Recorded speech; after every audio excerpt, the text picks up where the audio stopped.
ಜಗತ್ತಿಗೆ ಒಂದು ಮಾರ್ಗದರ್ಶಕ ಸುಸ್ವಾಗತ ಹಾಗೂ ಅನೇಕ ಸಮಸ್ಯೆಗಳ ಪರಿಹಾರ ಆಗುವಂತ ಒಂದು ಸಂದೇಶ ನೀಡಿದೆ. ಈ ಭಾರತ ಹೊರತುಪಡಿಸಿ ಅನೇಕ ದೇಶದಲ್ಲಿ ಯುದ್ಧ, ಅಶಾಂತಿ, ವಾರವು ವಿಸಂವಾದ ನಡೀತಾ ಇದೆ. ಅದು ಬೇಗನೆ ಶಾಂತ ಆಗಬೇಕಂತೇಳಿ ಈ ಪಂಚ ಕಲ್ಯಾಣದಲ್ಲಿ ವಿಶ್ವ ಶಾಂತಿ ಮಹಾಯಜ್ಞ ನಡೀತಾ ಇದೆ. ಅದು ಕೊನೆಯ ದಿವಸ ಇರ್ತದೆ.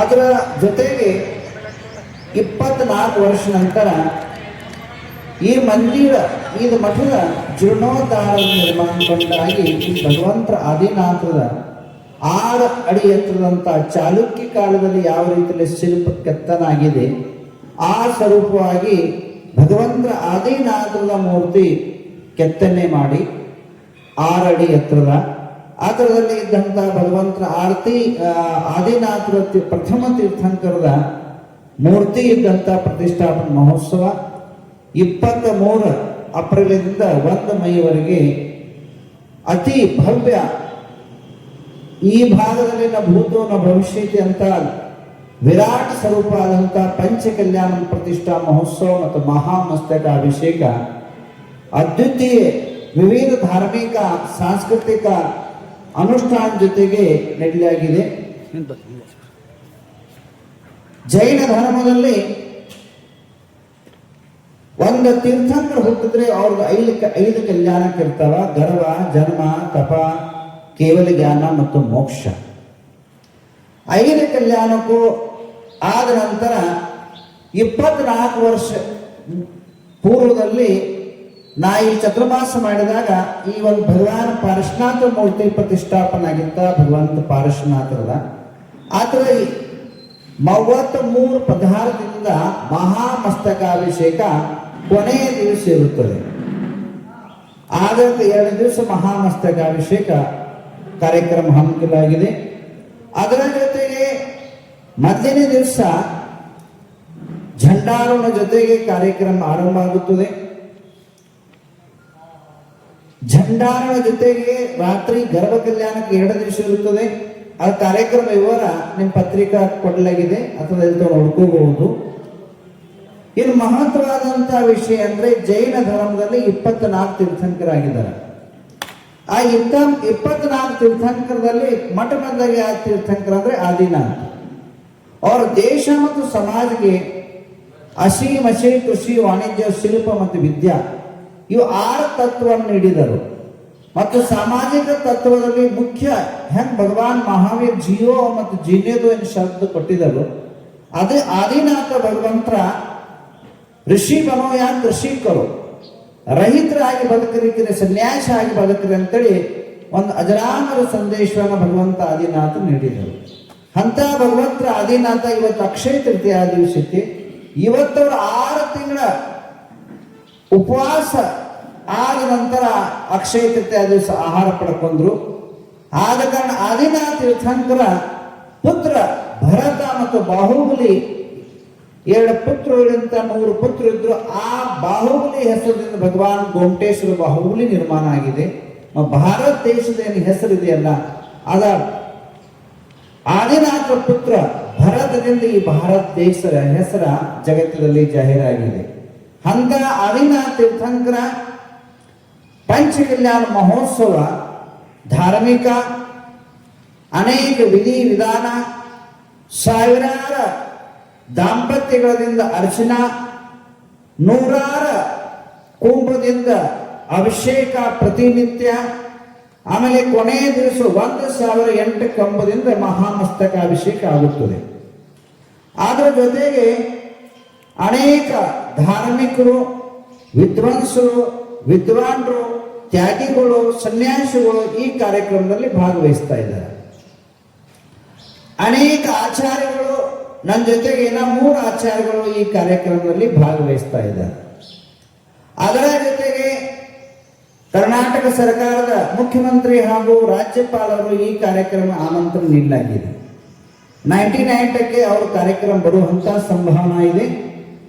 ಅದರ ಜೊತೆಗೆ ಅನೇಕ ಮಂತ್ರಿಗಳು ಈ ಕಾರ್ಯಕ್ರಮ ಬರುವಂತಹ ಸಂಭಾವನಾ ಇದೆ. ಅದರ ಜೊತೆಗೆ ಈ ಕಾರ್ಯಕ್ರಮದಲ್ಲಿ ಚಲನಚಿತ್ರದ ಸಂಗೀತಗಾರಗಳು, ಅನೇಕ ಧಾರ್ಮಿಕ ಸಂಗೀತಗಾರರು ಈ ಕಾರ್ಯಕ್ರಮದಲ್ಲಿ ಬರುವಂತಾದ ಸಂಭಾವಿತ ಯೋಜನೆಗಳಿದಾವೆ. ಈ ಕಾರ್ಯಕ್ರಮ ಮಾತ್ರ ಕರ್ನಾಟಕ ಅಟ್ಟ ಸೀಮಿತಲ್ಲ, ಇಡೀ ರಾಜ್ಯದಿಂದ ಹೊರತುಪಡಿಸಿ ಅನೇಕ ಮಹಾರಾಷ್ಟ್ರ, ರಾಜಸ್ಥಾನ, ಅನೇಕ ರಾಜ್ಯದಿಂದ ಸುದ್ದ ಅನೇಕ ಭಕ್ತರ ಬರುವಂತ ನಿರೀಕ್ಷಣೆ ಇದೆ. ಅದರ ಜೊತೆಗೆ ಈ ಧಾರ್ಮಿಕ ಅನುಷ್ಠಾನದಿಂದ ಅನೇಕ ಜನರಿಗೆ ಅನೇಕ ಪ್ರಕಾರ ಜಾಪ್ಯ, ಹವನ, ಯಜ್ಞ, ಧಾರ್ಮಿಕ ಪ್ರವಚನಗಳು ಗಂಡಿಗೆ ಈ ಕಾರ್ಯಕ್ರಮ ಮಹಾ ಉತ್ಸವ ರೂಪಲೇ ಆಗಲಿದೆ. ಮತ್ತೆ ನಿತ್ಯ ನಿರಂತರ ಇದು ಮಹತ್ವವಾದಂತ ಈ ಕಾರ್ಯಕ್ರಮ ಹೇಗಂದ್ರೆ, ಕಾರ್ಯಕ್ರಮ ಇದರಲ್ಲಿ ಭಾಗವಹಿಸ್ತಾ ಇಲ್ಲ, ಸರ್ವ ಧರ್ಮದ ಸರ್ವ ಜಾತಿಯರು ಸುದ್ದ ಈ ಕಾರ್ಯಕ್ರಮದಲ್ಲಿ ಭಾಗವಹಿಸ್ತಾ ಇದ್ದಾರೆ. ಅದರ ಜೊತೆಗೆ ಅನ್ನದಾನ, ಲಿಂಗಾಯತರು, ಮರಾಠರು ಸಮಾಜದ ಸುದ್ದ ಈ ಕಾರ್ಯಕ್ರಮಕ್ಕೆ ತಮ್ಮ ಸಹಕಾರ, ತಮ್ಮ ಶಕ್ತಿಯನ್ನು ಸಹ ನೀಡಿದ್ದಾರೆ. ಆದ ಕಾರಣ ಈ ಪಂಚಕಲ್ಯಾಣ ಮಾತ್ರ ಪಂಚಕಲ್ಯಾಣ ಅಲ್ಲ, ಸರ್ವ ಧರ್ಮದ ಕಲ್ಯಾಣ ಮಹೋತ್ಸವ ಈ ಕಾರ್ಯಕ್ರಮ ಆಗ್ತಾ ಇದೆ. ಈ ಕಾರ್ಯಕ್ರಮದಿಂದ ಅನೇಕ ಪ್ರಕಾರ ಧಾರ್ಮಿಕ ಅನುಷ್ಠಾನದಿಂದ ಮಳೆ ಬೆಳೆ ಹಾಗೂ ವಾತಾವರಣ ಶುದ್ಧ ಪರಿಶುದ್ಧ ಆಗಲಿ ಅಂತೇಳಿ ಅನೇಕ ಪ್ರಕಾರ ಪ್ರವಚನಗಳು ಮತ್ತು ಮಂತ್ರ ಜಾಪ್ಯ ಅನುಷ್ಠಾನಗಳು ಆಗುತ್ತದೆ. ಒಂದು ಧಾರ್ಮಿಕ ಅನುಷ್ಠಾನದ ಆದ ನಂತರ ಮನುಷ್ಯನ ಮನದಲ್ಲಿ ಪರಿವರ್ತನ, ಭಾವನಾದಲ್ಲಿ ಪರಿವರ್ತನ ಹಾಗೂ ಪರಿವಾರದಲ್ಲಿ ಪರಿವರ್ತನ ಆಗುತ್ತದೆ. ಒಂದು ಧಾರ್ಮಿಕ ಅನುಷ್ಠಾನದಿಂದ ಮಾನಸಿಕ, ಶಾರೀರಿಕ, ಪಾರಿವಾರಿಕ, ಸಾಮಾಜಿಕ ತತ್ವದಲ್ಲಿ ಬದಲಾವಣೆ ಆಗ್ತಿತ್ತು. ಧಾರ್ಮಿಕ ಅನುಷ್ಠಾನ ಮಾತ್ರ ದೇವರದ ಪೂಜಾನ, ತ್ರಿನಿತ್ಯ ದಾಸೋಹ, ಎಲ್ಲರಿಗೂ ಇದ್ದಂಥ ಅನ್ನದಾಸೋಹ ನಿಶುಲ್ಕವಾಗಿ ಮಾಡಲಾಗಿದೆ. ಮತ್ತು ವಿವಿಧ ಪ್ರಕಾರ ಒಂದೇ ಅಲ್ಲ, ಅನ್ನಸಾರ ಅಷ್ಟಲ್ಲ, ವಿವಿಧ ಪ್ರಕಾರ ಪಂಚಪಕ್ವಾನ ಈ ಭಾಗದಲ್ಲಿ ಏನು ಇಷ್ಟವಾದಂಥ ಅನ್ನ ಇದೆ, ಅನ್ನದಾನ ನಿಶುಲ್ಕವಾಗಿ ಫ್ರೀ ಆಫ್ ಚಾರ್ಜ್ ಸಹಪರಿವಾರ ಎಷ್ಟು ಸುತ್ತಮುತ್ತ ಜನರ ಬರ್ತದೋ ಎಲ್ಲ ಜನರಿಗೆ ಈ ಕಾರ್ಯಕ್ರಮದಲ್ಲಿ ಉಚಿತವಾಗಿ ಅನ್ನದಾನ ಮಾಡುವಂತಾದ ನಿಯೋಜನೆ ಇದೆ. ಅದರ ಜೊತೆಗೆ ಈ ಕಾರ್ಯಕ್ರಮದಲ್ಲಿ ಬಹಳ ಮಹತ್ವವಾದಂತ ವ್ಯವಸ್ಥೆ ಅಂದ್ರೆ ಪ್ರತಿನಿತ್ಯ 50,000 ಹಿಡ್ಕೊಂಡು 1,00,000 ತನಕ ಜನ ಬರುವಂತ ನಿರೀಕ್ಷಿಸಿದೆ. ಹಾಗೂ ಕೊನೆಯ ದಿವಸ ಮಹಾಮಸ್ತಕಾಭಿಷೇಕದಲ್ಲಿ ಸಾವಿರಾರು ಕುಂಭದಿಂದ ಭಗವಂತರ ಪಾರಶುನಾಥ ಮಹಾಮಸ್ತಕಾಭಿಷೇಕ ಹಾಗೂ 33 ಪದಾರ್ಥದಿಂದ ಹಾಲು, ತುಪ್ಪು, ಮೊಸರು, ಸರ್ವೌಷಧಿ, ಚಂದನ, ರಕ್ತ ಚಂದನ, ಕುಂಕುಮ, ಹರಿದ್ರ ಅದಿ 33 ಪದಾರ್ಥದಿಂದ ಮಹಾಮಸ್ತಕಾಭಿಷೇಕ ನಡೀತಾ ಇದೆ. ಅದರ ಜೊತೆಗೆ ಈ ಕಾರ್ಯಕ್ರಮ ಇನ್ನಾವರೆಗೆ ಈ ಕರ್ನಾಟಕದಲ್ಲಿ ಆಗಿಲ್ಲಂತಾದ ಡಿಜಿಟಲ್ ಪಂಚ ಕಲ್ಯಾಣ ಆಗ್ತಾ ಇದೆ. ಟೆಕ್ನಾಲಜಿ ಯೂಸ್ ಮಾಡ್ತಾ ಇದ್ದಾವ.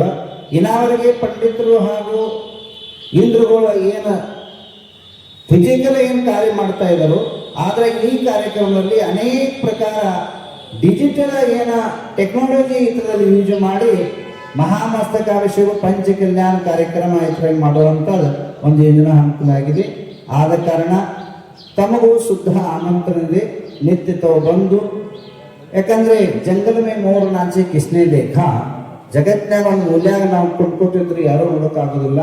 ಪತ್ರಕಾರ ಪರಿಷದವರಿಗೆ ನಮ್ಗೊಂದು ಆಹ್ವಾನ ಇದೆ, ತಾವೆಲ್ಲರೂ ಒಳ್ಳೆ ರೀತಿಯಲ್ಲಿ ಈ ಕಾರ್ಯಕ್ರಮದ